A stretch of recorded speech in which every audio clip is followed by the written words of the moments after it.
Satu persatu kendaraan roda 2 dan 4 milik anggota polisi Polrestabes Palembang dari semua tingkatan, perwira dan bintara diperiksa kelengkapan dokumen kendaraannya oleh personil Provos.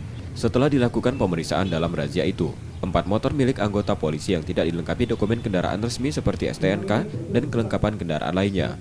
Motor tersebut kemudian ditahan Provos. Razia tersebut dilakukan Provos Polrestabes Palembang untuk mendisiplinkan anggota polisi di Polrestabes Palembang. Jadi melaksanakan giat Gatip Lalin.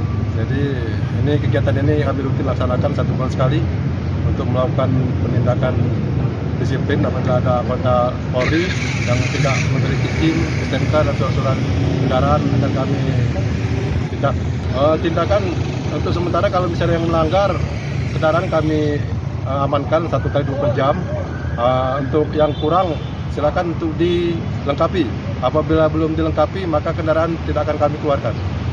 Operasi ini akan dilakukan setiap bulan untuk meningkatkan kedisiplinan anggota polisi dalam berkendaraan.